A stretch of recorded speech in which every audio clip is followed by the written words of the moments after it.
most amazing childhood growing up in the historic town of Latrobe on the northwest coast of Tasmania. That taught me so much about life and how to live with ease, and I started exploring the history of these locations. I wrote history with a personal connection.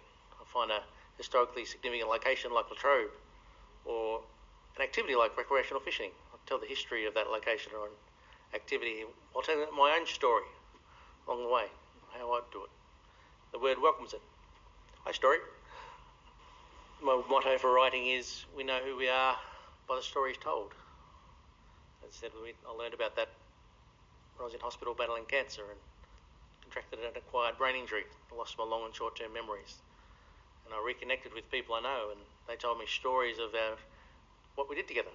And that helped me understand who I was and was, so we know who we are from the stories told. The stories of our ancestors are just as important, because those stories help shape them, and they've used those to help shape us. And that's why history is important. Their story is part of our story, which is why I wrote my first book about my great-great-great-grandfather, James McGee, who was a convict transported to Tasmania in 1830. And telling stories alongside that history adds depth and interest. It engages the reader and the writer. For example, we know the history of the Black Line in Tasmania, a colony of 20,000 soldiers, settlers and convicts marching through the landscape arm to arm, sweeping the Tasmanian Indigenous community to the southern reaches of the island. It's a terrible chapter in the history of the country. Let me tell you the story of my great-great-grandfather James McGee, who was a convict transported to Tasmania in 1830 on the David Line, who arrived just 1.5 months before the Black Line started marching. He was assigned to a free settler in the Midlands of Tasmania. Here he is. This is Hobart in 1830, just 26 years after it was established, after David Collins rejected Richland Cove as a settlement. How amazing would that be? You just rock up. I was expecting tents in a paddock, and here are these sandstone buildings, and yeah, they did a great job. So he was assigned to a John President, who ran the Halfway House pub in Antle Ponds, which is halfway between Launceston and Hobart.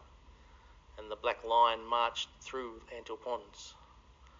I'm not sure that the timeline there when James was escorted to his new master or when the Black Line was marching, because there's no records, but there's a pretty good chance he went through the Black Line as he was being escorted to his new master. Can you imagine how scary that would have been for him? He's been a convict exiled half around the world, and here is his new masters herding people like animals and bashing them and abusing them.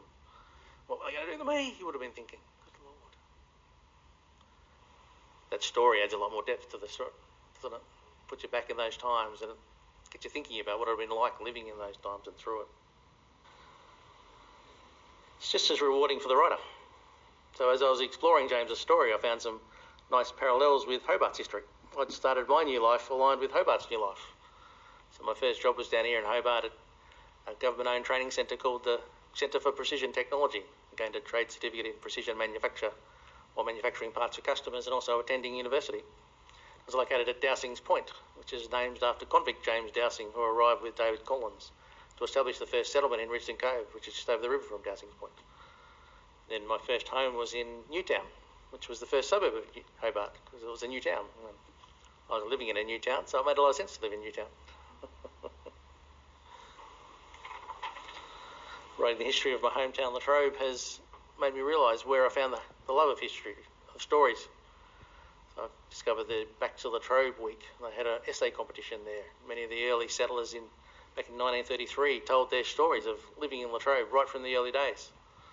It's a wonderful resource, and reading through that helped me understand the culture, which helped create Latrobe. And unlike Hobart and Launceston, which were built by convict labour, Latrobe was carved out of the densely populated forested banks of the Mersey River by intrepid explorers who created the third biggest town in Tasmania in the 1800s. That culture enabled me to carve out a career amongst the dense corporate politics of multinational companies. Took me from the factory floor to the boardroom. So telling stories helps people engage people with history. So please, next time you're doing some historical research, think about the people who are living that history and what the stories they may have told or could tell, in order to help add some depth to it and help engage people. And I'll end my presentation with my theme song for writing, which was written by my good mate Kate Burke. I met her in the last job I was in. She was a software development lead for the company. Also an award-winning singer, the New Graces. If you haven't heard them, check them out. They're amazing. My mother was a farmer. My dad, a father. Both worked with heart and hand. Great-grandmother and grandfather had helped to find the water. Then they cleared the land. My sisters and my brother shed night shift on the tractor. Was wax, Camp Cook, Chico rolls. Then my auntie and my uncle worked the land and cut the stubble. Then we headed north, I was trucking sugar cane. And the mallee burned slow. Time for all the slim, dusty songs we know. And the mallee is home. We know who we are from the stories told. I only have one brother, it wouldn't pay to have another. Hurt comes from losing one you love. Now the farmer's on the market after 100 years of harvest. And I wonder, is it too late now for me? And the mallee burns slow. Time for all our favorite songs we know. And the mallee is home. We know who we are from the stories told. 11,000 acres, my neighbour he signed the papers, and the mallee fire warmed us all night long. Our ancestors felt close by as we sung up to the night sky. Youngers left dreaming for the town. It's now time to write the story. It's now time to hold the pen. And I'm learning as I listen who I am. We know who we are from the stories told. Thank you, everyone.